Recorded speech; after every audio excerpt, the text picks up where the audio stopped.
Thank you so much. Thank you for the introduction. Thank you for inviting me here. I'm really excited to teach this next section. And while we're getting set up here, a couple of logistical notes. Folks who are in the back standing, there's plenty of seats up here if you want to come find a seating spot, because today will be interactive. You'll need a partner. So there's plenty of seats here. Also, this QR code is useful for a workbook. So if you want to open that up, you can take a photo of me or just take a photo of the QR code. It's the same workbook we used in part 1. So if you already have that open, just scroll to page 5. But if you don't have it, it'll be useful for our exercises, because today is going to be a little interactive. In part 2 of our storytelling workshop, I have 2 short exercises where we're going to practice some of these storytelling tools. Don't worry if you weren't here for part 1. Today is this section is a standalone module, but if you're interested, come back for part 1, which we're going to do in the 3rd module, because you'll learn a lot more about structure. This part is all about compelling point of view and descriptive language, the stuff that makes stories sing. So let's go ahead and get started. If my clicker would work. Let me go ahead and actually click into it. Okay. So here's why we're here. We're going to talk about point of view. Point of view is one of these critical behind the curtain, behind the scenes skills that make storytellers excellent. They go from good to great. What I'm going to give you an opportunity to do is think about what is your unique point of view in a particular story. Why are you the best possible person to tell this story? Maybe you're directly related or directly in charge of this project, or you have some specific experience. This is going to be a great tool to help you hone and refine any story you want to tell in a professional setting. Then we're going to talk about sensory details. How to get someone to visualize what you're talking about. Even if it's a technology project or software change, we want to transport listeners. It may sound a little squishy, but this is the stuff people remember, these sensory details. So we're going to practice that as well. And our final exercise will be putting all of this together. So we're going to get a chance to actually do some work strengthening our storytelling muscles so we feel comfortable and confident the next time we're telling it, even if in a small group or in a Teams meeting or via the written word. These are some of those little tools you're going to add to your tool belt to become an excellent communicator when telling personal stories. All right? So this is our agenda for the next 30 minutes or so. In part 1, I already told the story of the oak and the reeds. So who was here in that first session and heard that story? Yeah, okay, great. So I don't want to repeat that story. I'm going to actually tell the story of my personal name, because this is going to warm us up for our warm-up exercise. You're going to be doing a similar thing with a partner. So how did I get my name Collins? It's really simple. My family is from Poland. We were known as the Kaliński family. And right around the turn of the century, around 1902, they came across the Atlantic Ocean, came to Ellis Island. The immigration officer decided Kaliński was not really going to fly in New York City, so it became Collins. So my family settled in New York, most of the 20th century in New York, and then moved up to Boston in the late 20th century. And so forevermore, I'm a Collins from Boston who is not Irish 1%, but everyone always assumes that when they meet me, so I kind of have to correct them there. Quick little story, the origin story of my family name.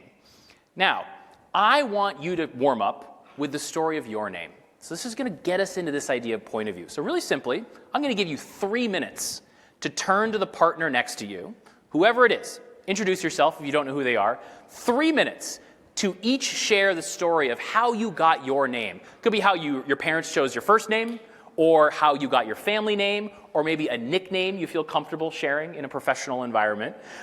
3 minutes, and then we'll come back together and talk about why that matters. All right, that's time. If you can hear me, clap once. If you can hear me, clap twice. All right, I love it. Like a 3rd grade teacher when I do that one. Okay, it's a quick one, 3-minute exercise, 3-minute warm-up. I want to hear some stories. I want to hear at least 1 or 2 quick stories of names. Who would like to volunteer?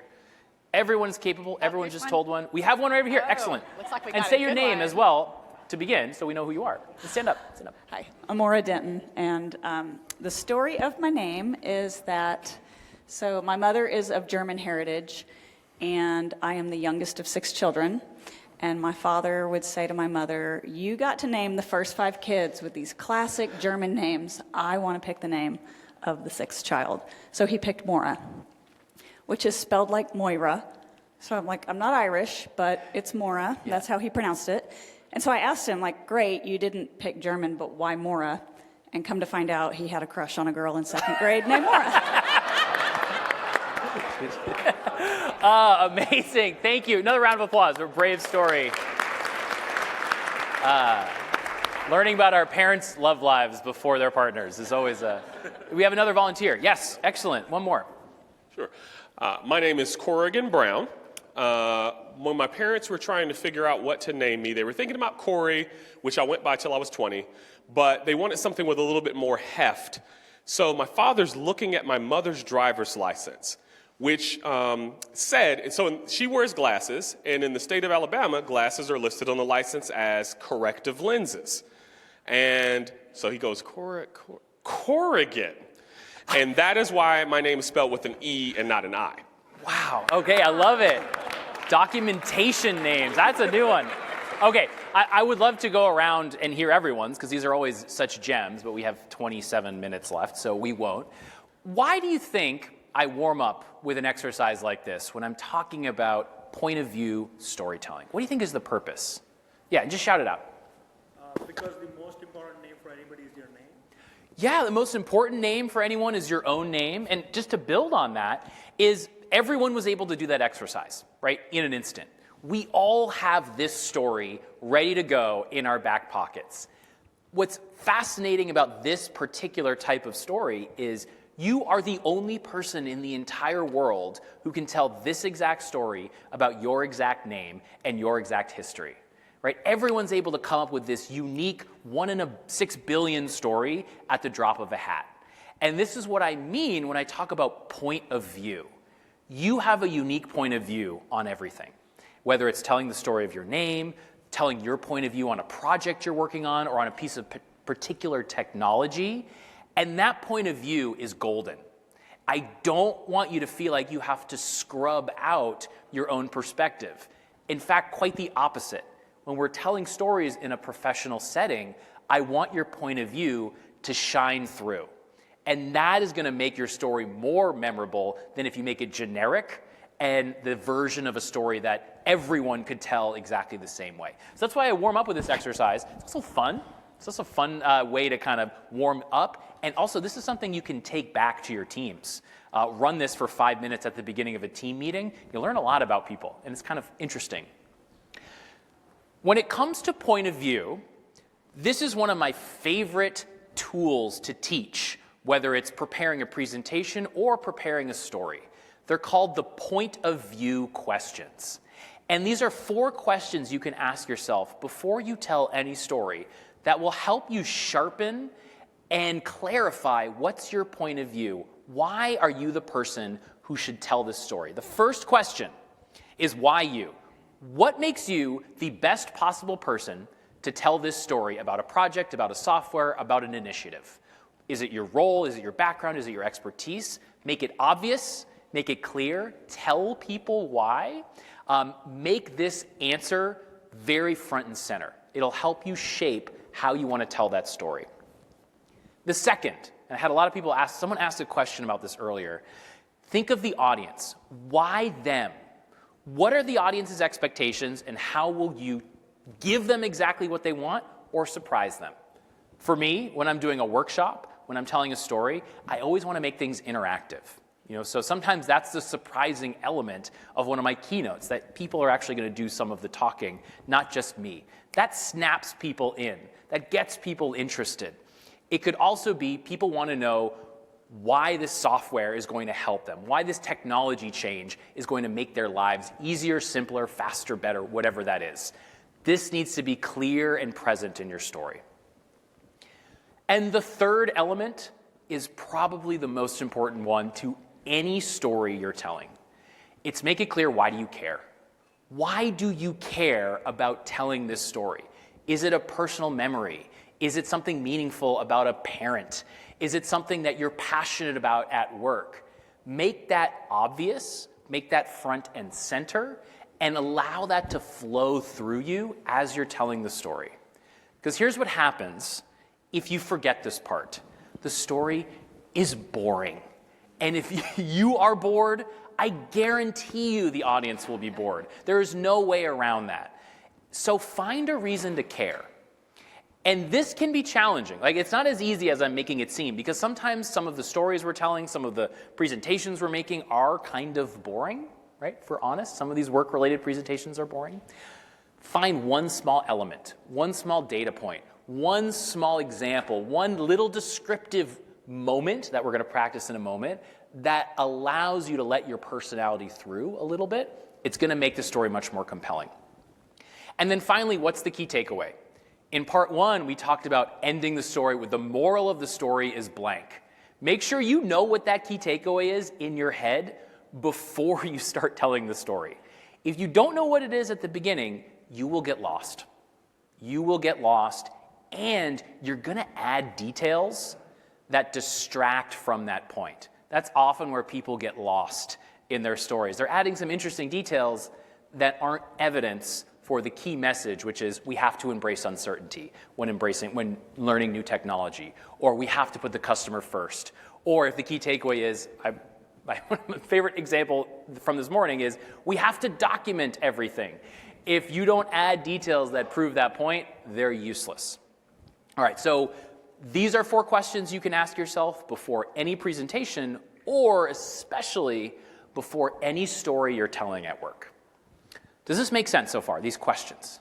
Anything unclear? I don't want to move on before we get clarity on this one. Okay, cool. Let's keep moving. So that's a tool. The next tool is really fun. And this is what's going to get us into our practice. And it's using sensory details. When I talk about the senses, someone shout out, what's a sense? Touch, yeah. So sometimes people get the first one, doesn't matter. Sight, what did you see? Sound, I'm going to give some examples in a moment. The 5 senses, the smells, the tastes, the touch, and I'm going to get to this last one. It's called the thinking mind. So some examples of sensory details you might want to include in your story, right? Sight, I could see there were 100 open tickets in the queue, right? I could see that with my eyes. Or I could see an avalanche of requests populating in our queue. I couldn't even see the bottom of the list when I logged into our system. Right? So these visual details, even just looking at a computer screen, what did you see on that screen? That's much more interesting than we had a lot of requests. Right? The same information, but using sensory details. Sound. The meeting started with the Microsoft Teams noise. Bloop. These are noises we all know, right? So you can say a little bit, you can add a little flair there. Smell. I could smell how close we were to the finish line, using it metaphorically. Or taste. Stale bagels and bland cream cheese stared back at me from the table as we opened up our team meeting, right? Some of the boringness, that can even be a sensory detail. Touch. The new touch screen on the POS system felt smooth and clean in my hands as I demoed it, right? Kind of feeling what that piece of hardware actually felt like. Or the final one is the thinking mind. So this is the sense of what was going through your head as you experienced something in a story. And this is what I find to be one of the most useful types of sensory details to include in any story you're telling at work, because it helps transport someone into your head. You know, an example would be, I was wondering to myself if they were even listening to me as I shared my portion of the presentation, right? That sense of doubt, that sense of uncertainty coming across through your own personal experience, what you felt through your eyes and in your own head. Here's the big point. I could go on and on giving examples of sensory details. Very often, I get feedback saying, well, that feels superfluous. This feels a little extra to include in a Teams meeting, in a short presentation. This feels a little frou-frou for something that I'm telling in a business setting. This is the stuff people remember.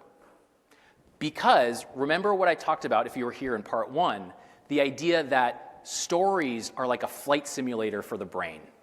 And you need to allow people to imagine what you're talking about in their head.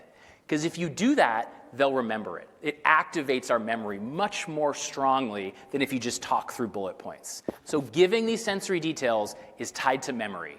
And the reason you're telling a story at work is because it's more memorable. So that's the stuff you got to make sure you include. Don't cut it out, because this is both fun and practical. All right, so I want to stop talking. I want you to start talking. I want to practice. And we have a perfect amount of time. I'm going to give you 8 minutes to do a short exercise. And this is one of my favorite exercises that has to do with practicing the use of sensory details in storytelling. It's an exercise called childhood description. I'm not going to have you worry about telling a story. That's what we did in the other section. This is about practicing the muscle of adding sensory details and descriptive language to a story. Here's how this is going to work. You can work with the same partner, or if you didn't have a partner in the last time, find a group of 3. Glom on. You'll be totally fine. What I want you to do is form a group of 2 or 3, and I want you to think of a place you used to love to visit as a child. Think of a place you used to love to visit as a child. It could be a grandparent's house. It could be a playground. It could be Disneyland. It could be wherever. It could be a favorite restaurant or some place you used to love to go. And I want you to imagine that place in your head. Imagine being there as a little kid. And what I'm going to have you do is, to your partner, I want you to just describe that place. I'm not asking you to tell a story. You know, the time you bonked your head and had to go to the ER when you visited, Chuck E. Cheese. Like, that's not what I'm getting at. You could tell that, but that's a different workshop. I just want you to describe it. What did it look like? What did it sound like? What did it smell like? Right? Things as a kid smell weird. What did you touch? What were you thinking when you were in that place? Just describe it. I'm going to give you, 3 minutes or so to describe it, and then your partner will go, and they will share the description of their place for about 3 minutes, and then we'll come back together, and maybe we'll get a couple people to share. Does this make sense, what we're about to do? And this is in your little virtual workbook on your phone if you miss anything, those sensory details. And again, don't worry about a story. Just describe it. That's the muscle we're working in this exercise for about 8 minutes or so. And as you're listening, this is just visualize it. Try to visualize that place as they're describing it. Feel what it feels like to be transported. That's the skill we're practicing. Any questions before we get started? Does anyone not have a partner? If you don't have a partner, introduce yourself to another partnership, make a group of 3. That's my goal for you. Everyone's going to practice. All right, 8 minutes on the clock. I'll let you know halfway through, and then we'll share when we come back at the end. All right, if you can hear me, you know what to do. Clap once. If you can hear me, clap twice. All right, thank you for coming back together, and thank you for trying that out. How did that feel? Was it okay? Was it fun? Was it a little awkward? Yeah, that's kind of the idea. It should be a little bit of all those things as we're learning a new muscle and practicing a new skill. I would love to hear a little description from someone. If we have a volunteer who'd like to describe or describe what they heard in their partner's description, which may be even just as interesting. Would anyone like to describe a place for us for a minute or so? It's a chance to be brave. Yes, I see a volunteer right here. And tell us your name, too. Shane Wheeler. I work in CTS, D2C. Woo. Woo. When I was a kid, one of my favorite places was my grandmother's house, particularly her kitchen. I would spend the night there often on the weekends. And I'd wake up and hear from her kitchen. It was this old house, very small kitchen. And the Grand Ole Opry would always be playing on the radio because they would do like old hymns and whatnot. That's how I learned a bunch of the old hymns. And I would wake up and I could smell the bacon, cooking. And when I would get into the kitchen, every time she would say the biscuit dough is ready to be rolled out. She made the best homemade biscuits. So we would roll it out and we would make the little circles. And then after we put it in the oven, she would let me eat the raw biscuit dough. Do you guys do that? It's the best. And so then smelling the biscuits baking and then eating the biscuits. And to this day, whenever my wife and I make biscuits, I always start to tell her this story. And she's like, dude, you're senile. I've heard this story too many times. So and it made me feel it was a safe place. It gave me some stability and security that I needed, happened to really need in my childhood. So Yeah. still great memories. Amazing. Yeah, round of applause. Thank you, Shane, for sharing that. I think you hit on all of those. Especially, I'm glad you caught it at the end, that thinking mind, right? The feeling of safety in your grandmother's kitchen. And that, I don't know, I got a little chills, right? Feeling what that is as a little kid, the meaningfulness of that. There was no story there, right? We were making some food, a little bit of breakfast, but that's what we're going to remember about Shane's description. And if you were to tell a story, adding all those details, again, paints that picture. Who smelt the bacon in their mind's eye? Yeah, I was thinking of my grandmother making bacon in her house in the woods in New Hampshire, right? So all of these different details, the feeling of raw dough. I wanted you to describe eating that raw dough, but again, it's your description, not mine. So again, we don't have time for everyone to describe, but this is the skill I really want us to walk away with today. Understanding that this is the stuff that's gold. You don't have to put a ton of description in, but you do need to, because that feeling of seeing Shane's grandmother's kitchen, that's what's tied to memory. If you just go through the bullet points, the plot points of your project, and you don't describe the room where the idea showed up, or the feeling, the electricity in the room when you all decided on a new hire that was going to completely transform the team, or the feeling of resistance of your cold sweat when you felt that person pushing back, that leader maybe pushing back on your ideas, and the fear you felt, right? These are things that make your stories really, really sing.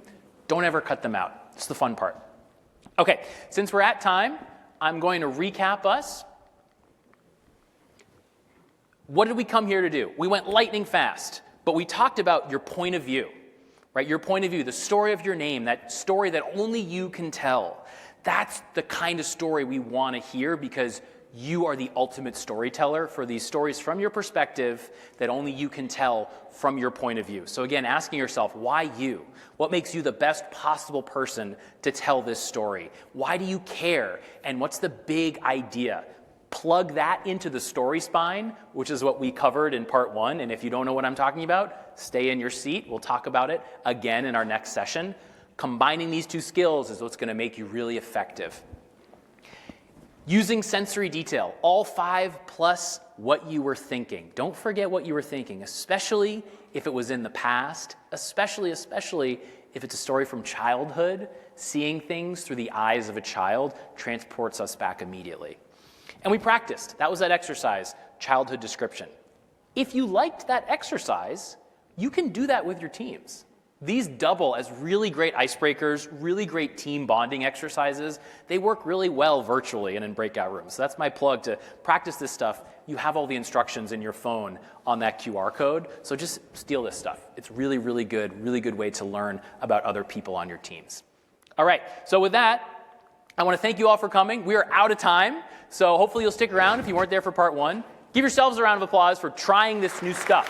You're going to do great. All right.